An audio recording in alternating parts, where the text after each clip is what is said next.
নমস্কার, আমি রাখি। আমার নতুন আরও একটি ব্লগে আপনাদের সবাইকে স্বাগত জানিয়ে আজকের ব্লগটি শুরু করলাম। কেমন আছেন আপনারা সবাই? আশা করছি ভালো আছেন, আর আমরাও বেশ ভালো রয়েছি। এখন বাজে ওই সকাল 10:30টার মতন। আপনাদেরকে সাথে নিয়েই ব্লগটা শুরু করলাম। বেলকনিতে এসে দাঁড়াতেই দেখলাম প্রচুর হাওয়া দিচ্ছে। দেখুন কি সুন্দর হাওয়া বইছে, মনে হচ্ছে গাছগুলো উল্টে পড়ে যাবে। তো এখানে বেশ কিছুক্ষণ দাঁড়িয়েছিলাম। আর বাইরে দেখুন প্রচণ্ড রোদও রয়েছে। লোকজন সেরকম খুব একটা রাস্তাঘাটে দেখা যায় না, কেননা এখন অনেক গরম পড়েছে।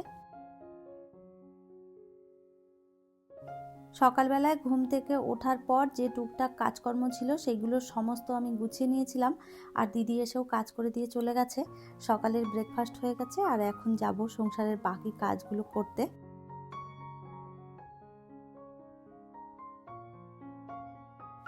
কয়েকটা নাস্তার বাসন রয়েছে, এগুলো নাস্তা করার পর যে বাসনগুলো বেরিয়েছে সেগুলোই, এগুলো ধুয়ে পরিষ্কার করে রেখে দেব।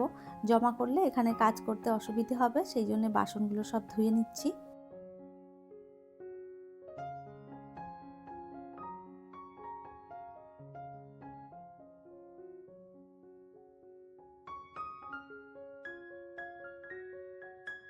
সকালে খাবার করার পরে রান্নাঘরটা একটু ছড়িয়ে ছিটিয়ে রয়েছে, এইগুলো সমস্তটা গুছিয়ে নিয়ে তারপরে আর কি আমি দুপুরের রান্নাটা শুরু করব।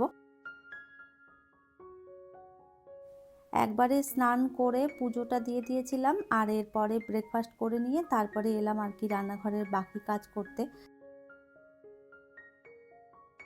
তো সকালবেলায় না অনেক চাপের মধ্যে থাকি, সমস্তটা গুছিয়ে করতে গেলে দেরি হয়ে যেত, ওই জন্য ভাবলাম আগে পুজোটা করে নিই, তারপরে এগুলো গুছিয়ে রান্না বসিয়ে দেবো। আমি যখনই রান্নাঘরে রান্না করতে আসি, রান্না করার আগে সমস্তটা একবার গুছিয়ে নিয়ে তারপরে রান্না শুরু করি। আবার রান্না হয়ে যাওয়ার পর সমস্তটা গুছিয়ে জায়গা মতন জিনিসগুলো রেখে দিই। এতে করে কি হয়, আমার কাজ করতেও সুবিধে হয়, আর কাজ হয়ে যাওয়ার পরেও রান্নাঘরটা পরিষ্কার পরিচ্ছন্ন দেখায়।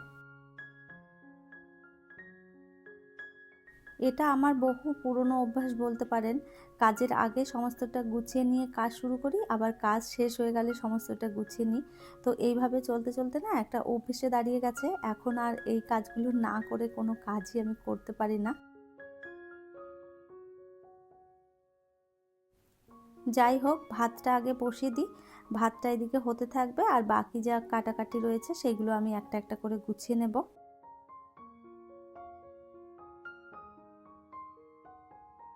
এই মুহূর্তে আপনারা যারা আমার ভিডিওটি দেখছেন প্লিজ একটি লাইক করে দেবেন, আর আমার ভিডিওর কোনো অংশ যদি আপনাদের ভালো লেগে যায় কমেন্ট করে জানাতে ভুলবেন না। এই ধরনের ভিডিও যদি আপনারা আরও দেখতে চান চাইলে কিন্তু আমার চ্যানেলটিকে সাবস্ক্রাইব করেও রাখতে পারেন। কাজটি যারা অলরেডি করে রেখেছেন তাদের অসংখ্য ধন্যবাদ। ভাতটা তো ওইদিকে বসিয়ে দিয়েছি, আর এরপরে চলুন সবজিপাতি যেগুলো কাটার রয়েছে সমস্তটা গুছিয়ে নিই। আমি সবজি কাটার আগেই প্রথমে একটা টাওয়াল বিছিয়ে নিয়ে তারপরে ওর উপরটাতে সমস্ত সবজি কাটি। এতে করে না আমার সুবিধে হয়, কখনো চপিং বোর্ডটা সরেও যায় না, আর দেখা যায় রুটি বেলতে বসলে রুটির যে চাকি বেলনিটা থাকে সেটাও সরে যায় না। তো এই কাজটাও করতে করতে আমার একটা অভ্যেস হয়ে গেছে, টাওয়াল না বিছিয়ে আমি মনে হয় যেন কাজ করে সুবিধে পাই না। তো ওই জন্যে আমি সবসময় টাওয়াল বিছিয়েই কাজটা করতে থাকি। আর এতে করে আরও একটা জিনিস সুবিধে হয়, যেটা হচ্ছে সমস্ত কাটাকাটি করার পরে টাওয়ালটা ধরে ঝেড়ে দিলেই পুরো পরিষ্কার হয়ে যায় কাউন্টার টপটা।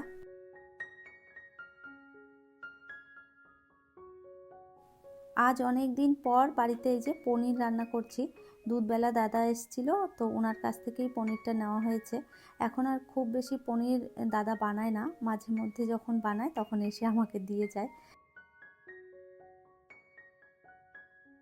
পনির আমি খুব একটা পছন্দ করি না, বিবেকের বাবাও সেভাবে ভালোবাসে না।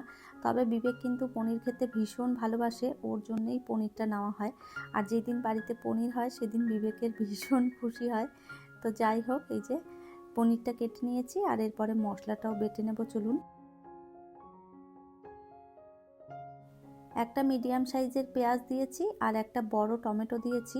দিয়েছি একটুখানি রসুন আর একটু আদা, আর তার মধ্যে দিয়েছি দুটো শুকনো লঙ্কা আর একটু কাজু বাদাম দিয়েছি। সমস্তটা ভালো করে এই যে পেস্ট করে নিলাম।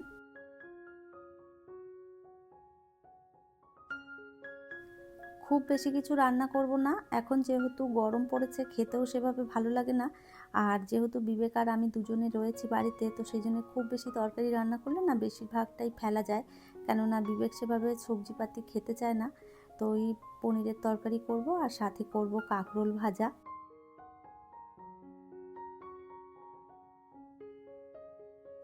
ভালো করে পনিরটা ভেজে নিয়ে তারপরেই আর কি রান্নাটা করব।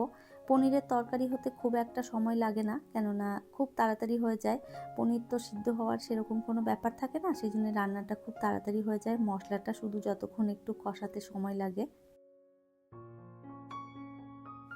পনিরটা সবসময় রিফাইন তেলেই ভাজলে দেখবেন বেশ নরম সফট হয়। সর্ষের তেলে পনির ভাজলে কিন্তু পনির শক্ত হয়ে যায়। আপনারা এটা কিন্তু ট্রাই করে দেখতে পারেন। তো যাই হোক, পনিরটা ভেজে তুলে নিয়েছি আর সাথে এই যে মশলাটাও কষিয়ে নিলাম। তেলের মধ্যে একটু গোটা গরম মশলা দিয়েছিলাম আর তার মধ্যেই মশলাটা দিয়ে দিয়েছি। নুন দিয়েছি আর দিয়েছি হলুদ গুঁড়ো। এছাড়া এর মধ্যে আর কিছুই দেব না। ভালো করে মশলাটা কষিয়ে নিয়ে তারপরে এর মধ্যে পনিরগুলো দিয়ে দেব।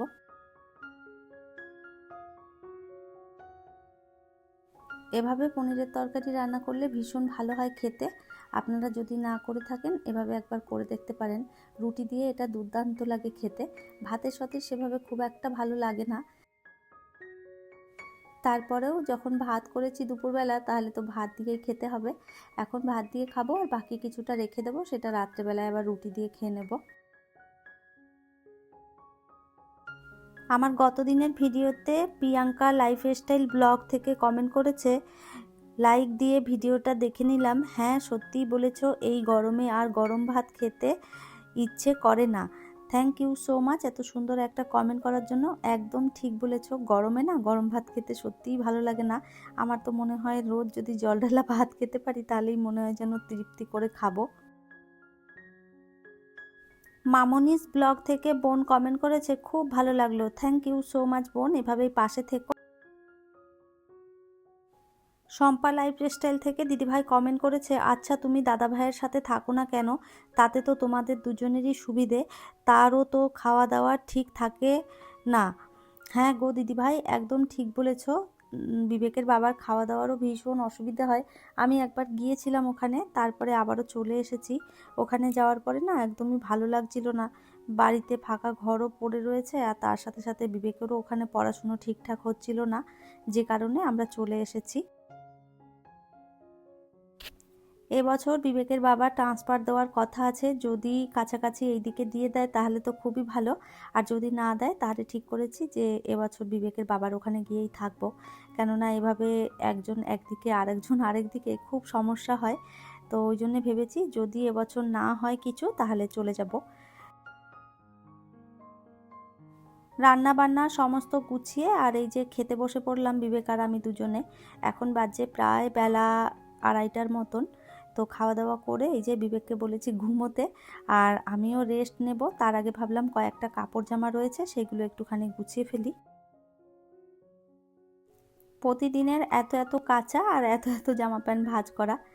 এখন এই যে কতগুলো কাপড় জামা নিয়ে বসেছি, আরও কতগুলো কাপড় জামা মেলা রয়েছে, ওইগুলো শুকলে আবারও ভাঁজ করতে হবে।